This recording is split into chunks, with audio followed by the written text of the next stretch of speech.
સર્વે વૈષ્ણવોને જય શ્રી કૃષ્ણ। તો આજે આપણે ઉકા આતા વાર્તા પ્રસંગ 11 કરીશું। ઉકો કે હે આતા, હવે તો બેવ જમણ ભાંગી ગયા છે, ઘેરે સાથી એકલો છે, કામની તાણ પડતી હશે। આતા કે હવે 2 દી તો રોકા। ઉકો કે બીજી તો આતા કોઈ ચિંતા નથી, પણ વહુ ઘીરે છે, સોડી ધાવણી છે, રેઢી મૂકીને સાથીને ભાત દેવા જવું જોઈએ, પણ તમે કહો છો તો 2 દી રોકાવ, ભલે જેમ થાવું હોય એમ થાય, પણ આતા કોઈ પરાસીન ભગવદીની વાત કરો ને, રસના ઘૂંટડે ઘૂંટડે આવે, મને ભગવદીની વાત બહુ વાલી લાગે છે। આતા કે અમે 48ની સાલમાં રાજકોટ પીતાંબર બાપાને ત્યાં હતા, તે 15 દી ભાંગી જતા, તોય ઘીરે આવવાનું ન પામતા, તો 8 જમણમાં ઉતાવળો થાશો। ઉકો કે આજકાલનું તો શું કેવું, વહુ જરાક જીદ્દી છે, જો હા પાડે તો પછી ના ન પાડે, ને ના પાડે તો હા પાડતા વાર લાગે, એનો શું ઉપાય? આતા કે ભલે ને એવો અવગણ હોય, પણ ઘરનો તો ધર્મ હાસી છે ને, એ લાખની। સાંભળ, તે દી રાજકોટ તો નાનું ગોકોળિયું, 30-35 ઘેરે તો ઠાકર બિરાજે, ને ભાવ હોતો ભાઈ હો, પરંપરાનું તો નામે નહોતું। સુંદરજીભાઈ સોની વૈષ્ણવ, એના દીકરા વિઠ્ઠલભાઈ, મોહનભાઈ ત્રિકમભાઈ ને ભત્રીજા નકાભાઈ, ગોકુળ અદા કરશનજી સોનીના દામોદરભાઈ તો ભારે પ્રેમી, વિઠ્ઠલ ઘેલા વકીલ, પ્રેમચંદ ને હેમચંદ ને મોતીચંદભાઈ મરજાદી, નાના મોટા 2 રવજીભાઈ ખત્રી વૈષ્ણવ, પંચાળભાઈ ખત્રી વૈષ્ણવ। એની લાગાર એક વાત કહું, એ લુગડાનો રંગાટ કરતા, નદીએ કુંડિયું રંગે। એકવાર ગોવિંદજી અદાએ એક જણને તેડવા મોકલ્યો, કહ્યું કે તમને અદા બરકે છે। તેને જવાબ વાળ્યો કે હું સેવા કરું છું, હમણાં નહીં આવું। એણે આવીને કહ્યું, અદા આ તમારા મોટા ભગત હાવ ઉઘાડે છોગે ખોટું બોલ્યા, રંગતાતા લુગડાને કે હું સેવા કરું છું। અદા કે તું એ વાતમાં ન સમજ, એ હાસું બોલ્યા છે। વૈષ્ણવ કમાય એ પછી જો પ્રભુના વિનિયોગમાં આવે તો એ સેવા જ કહેવાય। વૈષ્ણવનું તો બધું સેવા હારું જ હોય, પોતાના હારું નહીં। બીજા ભગવદી, ભગવાનદા, જમનાબાઈ, હરિદા કીર્તનિયા, ઓધો છોકરો બહુ સારા, લાઘોભાઈ રામદા કીર્તનિયા, ડાયોભાઈ જલધરિયા, ફૈબા ઝવેરબા, પ્રાણકુંવર ફૈબા, જમના ભાભી, લક્ષ્મી ભાભી, કૃષ્ણ બળદેવભાઈ, એ વારે ઘડીએ કહેતા, સોરા કાળું મોઢું થઈ જાય નહીં એમ સેવામાં કીધા કરતા। એનો અર્થ એવો હતો કે સેવામાં ભૂલ કરશો અને પ્રભુમાં પરિશ્રમ પડશે તો કાળું મોઢું જ છે। આવા ભાવવાળા હતા। ગોવિંદ ભટ્ટજી કોઈને મહેરબાન ન કહેતા। કોક પૂછે, અદા બાપુ પધારે તોય તમે પધારે કે મહેરબાન નથી કહેતા, એનું શું કારણ? અદા કે અમારા મહેરબાન તે એક જ છે, જે અમારા ઘરમાં બિરાજે છે, બીજો હોય તો કયો ને। એવો સાક્ષાત ભાવ હતો। સુતારમાં 2 કુટુંબ વૈષ્ણવના, પીતાંબરભાઈ ને એનો ભાઈ ધનજી, 2 તો પરમ ભગવદીય થયા, બીજા 2નું તો નામ લીએ પાપ જાય। સુતાર વૈષ્ણવમાં જીવા બાપા, એના બાપા કરશનદાસ બાપા, એનો દીકરો જમનાદા લક્ષ્મણ બાપા, જેને 7 સ્વરૂપને મકાન ભેટ કર્યા છે, તથા બંગલો બાલકૃષ્ણજીની સેવામાં આપ્યો હતો। એના ભત્રીજા નથુબાપા ને વાઘજીભાઈ ને નથુબાપાનો વેલજી, રાજકોટમાં રાજમાતા બા સાહેબે મોટો માંડવો કરેલ। 5000 વૈષ્ણવ આવ્યા હતા। કંડોરડાના હરિકરશનભાઈ ટાઢી થયા હતા, મનોરથ બહુ ભારે।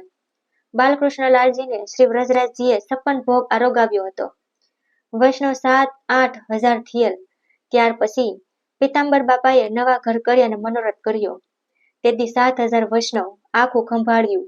હળોદર, 5 દેવડા થાવડિયા, વંથળી, પડધરી, ભાયાવદર, ગોંડલ, રામોદ, અરડોઈ એમ 150 ગામની કંકોત્રી લખાણી હતી। આનંદની અવધિ થઈ ગઈ। ઉકો કે હે આતા, જનોય ભરામણ પહેરે ને કંઠી તો બધાય પહેરે, એનું કેમ? આતા કે બ્રાહ્મણને વેદને સંધ્યાનો અધિકારી છે, એટલે જનોય પહેરે ને કંઠી ગમે એ પહેરી શકે। જનોય વેદ ધર્મ છે, કંઠી ભગવત ધર્મ છે। જનોય વેદના મંતર બોલે ને પહેરાય, ને કંઠી સરી કરશન શરણ મમ 3 વાર કહીને પહેરાય। સાંભળ ઉકા, એક વાત કહું, જામનગરમાં મોસી વૈષ્ણવ હતા, નામ વાસણજીભાઈ, શ્રી બાબુરાયજીના સેવક, તાદશી વૈષ્ણવ, પોતે 4 છેડે ધોતિયું પહેરતા। તે બ્રાહ્મણની આંખમાં ઝેર આવ્યું કે શુદ્ર થઈને 4 છેડે ધોતિયું કેમ પહેરે? નીચ વરણ ઉત્તમ થવા જાય છે, એ કઈ થવાય? વાસણજીભાઈની અદેખાઈ આદરી ને રસ્તે કહેવા માંડ્યા કે છાશમાંથી દૂધ થવા જાય છે, એમ કઈ થવાતું હશે? એક દી વાસણજીભાઈ કહ્યું કે હા છાશમાંથી દૂધ થાય, બીજા કહે કરી દેખાડ તો ખરો। પછી બીજે દી સભા બ્રાહ્મણની થઈ ને છાશ મંગાવીને વાસણજીભાઈને કહે, લે છાશમાંથી દૂધ કરી દે। પછી પોતે શ્રી બાબુરાયજીનું સ્મરણ કર્યું ને અષ્ટાક્ષરનું સ્મરણ કરવા માંડ્યા. મા પ્રભુજી ભગતની લાજ રાખ્યા વિના કેમ રીએ? પોતાને ખબર પડી કે દૂધ થઈ ગયું છે. પછી બધાને કહ્યું કે જુઓ, છાશ છે કે દૂધ? તે જોયું તો છાશનું દૂધ થઈ ગયું. બધાએ દીઠું. પછી બોલ્યા કે હવે તો ધોતિયું પહેરવા દેશો ને? બ્રાહ્મણ બહુ ભોઠા પડ્યા એટલે ભગતની પરીક્ષા ન લેવી. જેને ભક્તિનું બળ હોય એ ચાય કરે. ઉકો કે રાજકોટમાં એક મોસી વૈષ્ણવ ભારે થઈ ગયા હો. એનું નામ વેલજીભાઈ, એના દીકરાનું નામ આનંદજીભાઈ, બે દેવી જીવ. વેલજીભાઈની મા અને એની વહુ એ બે શ્રી નવનીતલાલજીની સેવા ભલીભાંતિ કરે. નવનીતલાલજી રાજકોટમાં હુતાર વૈષ્ણવ વેલજીને બિરાજતા હતા. નકુભાઈ સોની પણ એના ઉપર બહુ કૃપા રાખતા. વેલજીને સ્નેહ બહુ હતો. પોતાની જાત મોસીની. કોક અપરાધથી આ જ્ઞાતિમાં જન્મ આવેલ પણ દેવી જીવ ખરેખરા. કોક બહુ મનથી બોલાવે તો આંખમાં આહુડા ચાલ્યા જાય ને કે અરે અમે અડવાની લાયક નથી, અધમ જાતના, એમ બહુ દિનતા કરે. એવી દિનતા તો કોક કૃપાવાળા જ કરશે. એક પરાગજીભાઈ શ્રી બાબુરાયના સેવક હતા, બહુ કૃપાપાત્ર. પછી એક ગામ ગયો. તઈ એને ધણીએ ના કહી તોય વૈષ્ણવ ન માન્યું. પછી એક સાખી કીધી. બલહારી બાબુરાયજીની કે કાગા કીધા બગ, જણો કોઈ જાણે નહીં, ઈ પણ ચંપાવે પગ. કે છોકરા, કેટલી બધી દિનતા, દિનતા છે ત્યાં ધર્મ છે એમ સમજ. વાર્તા પ્રસંગ 11 પૂર્ણ થાય છે. હવે વાર્તા પ્રસંગ 12. બીજે દી રાતે વાળું કરીને ભગવત વાર્તા કરવાને બેઠા. તેવું કે પૂછ્યું, હે આતા, મોસી તો ઠીક, પણ આપણે ભગવત વાર્તામાં મેહા ધીમરની વાત આવે છે. એ ધીમર કોણ હશે? આતા કે નદીના જીવડા ઝાલે ને વેચે તે. ઉગો કે તે આતા, એવા નિસ્વરણને ભગવાનની ભક્તિ કરવાનું કેમ પૂછ્યું હશે? આતા કે મૂળમાં હોય ભગત ને કઈ અપરાધ થઈ જાય તો હીન યોનિમાં જલમ આવે, પણ એની ભક્તિ ન જાય. પછી ભક્તિ વિનાનો ભલેનો ઊંચો બ્રાહ્મણ હોય, વિદ્વાન હોય, વેદના કર્મ કરવા મથતો હોય, તોય પ્રભુથી તો 100 ગાઉનું સેટું હોય, પણ નીચી જાતિમાં ભગત જન્મે તોય ભક્તિ ન મૂકે. જો આપણામાં મોહની ભંગીની વાત નથી આવતી. શ્રી ગુસાએ જે નામ આપ્યું હતું અને અષ્ટાક્ષરના પ્રતાપ બળે મળા બેઠા કર્યા હતા. આપણને વસવાસ નથી એટલે આપણામાં એવું બળ નથી. મંતર તો એને જે દીધો તો એ આપણને દીધો છે. ઉકો કે હે આતા, તમે કહ્યું કે બ્રાહ્મણ કર્મ કરતો હોય, એ કર્મ શું કહેવાય? આતા કે એ કર્મ વેદના જગત કરવા, હોમ કરવા, પાસ ધૂણિયું તપાવવી, ગ્રહ નડતા હોય એની શાંતિ કરાવવી, શ્રાવણા કરાવવા, મંતર જપવા, એ બધા કર્મ કહેવાય. પણ એનું ફળ કઈ નહીં. એમાં જીવતો નથી, બધું જળ જેવું છે. એવા અન્યાશ્રય આપણું શું ભલું કરે? એ તો જેને ભક્તિનો વરી હોય એવા આસુરી પરવાહી માયાના જીવ એમાં લોભાઈને ઈ કરે. આપણા બાપ દાદા ભગવદીય હોય ને ભગવાનની લીલામાં ગયા હોય એને સરાવણું ક્યાં પૂગે? મા પ્રભુજીએ તો એવું કહ્યું છે કે એકને સાથે બધુંય સધાઈ જાય. ભગવાનની ભક્તિ કરતો હોય ને નિવેદ કે સરાવણા ન કરે તો કોઈનો તાકાત નથી કે એને દખ દઈ શકે. એટલે ભગતના ઉપર કોઈ દેવી ડુંગરનો દાવો રહેતો નથી. ઈ તો ભક્તિએ કરેલ પૂરણ છે. ત્રણેય લોકના રાજને પાટવે મારે હો. ભગવાનને વશ કરવાનું સાધન એક ભક્તિ જ છે. હાસી ભક્તિએ કરીને ભગવાન રૂબરૂ વાતું કરે. પણ ભગવાનમાં ભાવ જોયું હો. જો તને હમણાંની જ એક 50 વર્ષ પહેલાની એક વાત કહું. માંગરોળની પાસે એક ગામ હતું. એમાં કડવા કણબી આપણી નાતના હતા, મરજાદી હતા. ઠાકરની સેવતા. સવારે 7 વાગ્યામાં રાજભોગ કરી પ્રસાદ લઈને પછી ખેતર જાય ને પાછા સાંજે ઘરે આવે તે જળ પીવે. ઉકો કે આતા જળ શું? આતા કે મૂર્ખા, એટલું નથી જાણતો, જળ એટલે પાણી. ઉકો કે ઠીક, હવે સમજ્યો. આતા કે પછી આખો દી પાણી ન પીવે. કોક પૂછે કે તમે આવું ઉનાળો ભઠ્ઠી બળે છે ને પાણી વોળો દી કાઢો છો, એ તો હદ કહેવાય. પરંતુ પોતે બોલે નહીં.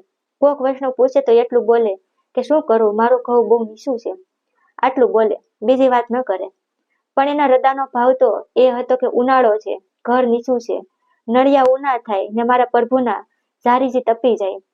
એવું ઊનું જળ મારા પ્રભુ કેમ આરોગે? તે મારે અહીં કૂવાનું પાણી કેમ પીવાય? ઉકા, આનું નામ તે ભાવ કહેવાય.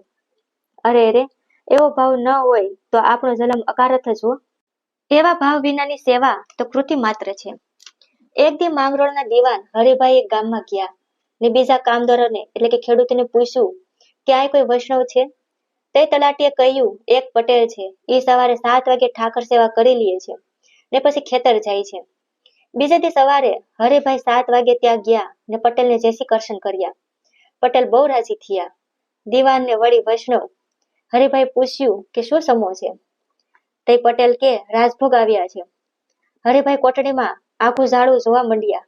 ત્યાં હોમે ભોગ ધર્યા હતા. ગુણિયાનો ટેરો હતો, પણ થોડોક ફાટેલો હતો. એમાંથી નજર ગઈ ત્યાં તો ઠાકર બાજરીના રોટલા ઊંચા ઉછાળીને રમે. એ દર્શન હરિભાઈને થયા.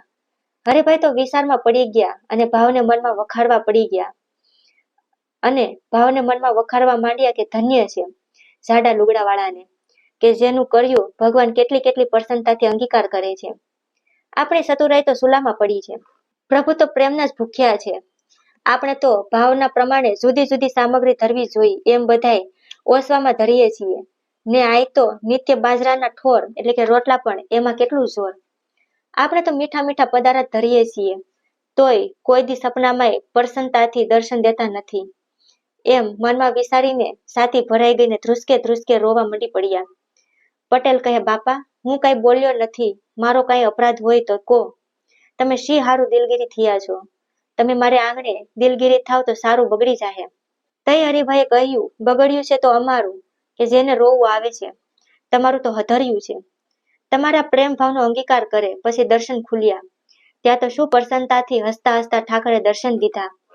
હરિભાઈએ તો નાક ભય પર ખસીને વિનંતી કરી કે હું અધમ જીવને ત્યાં આવી જ રીતે પ્રસન્નતાથી બિરાજો. એ મારી વિનંતી છે. પછી હરિભાઈ કે, પટેલ મને પ્રસાદ દિયો. તઈ પટેલ વસારમાં પડ્યા કે શું દઉં. 2 ટૂંક સાકરના કટોરીમાં હતા એ દીધા. તઈ હરિભાઈએ કહ્યું કે તમારા ઠાકર રાજભોગમાં જે આરોગ્ય હોય ઈ આપો.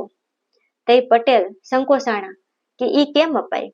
પટેલ કે ભાઈ અહીં અનસખડી નથી, હું તમને શું દઉં. હરિભાઈ કે જે ધર્યું હોય ઈ આપો. પટેલ કે રોટલાને અથાણું ધર્યું છે ઈ કેમ અપાય. હરિભાઈ કે મારે તો ઈ જ જોઈ.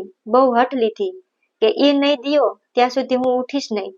પછી પરાણે એક રોટલો છેડામાં માંગીને બાંધી લીધો.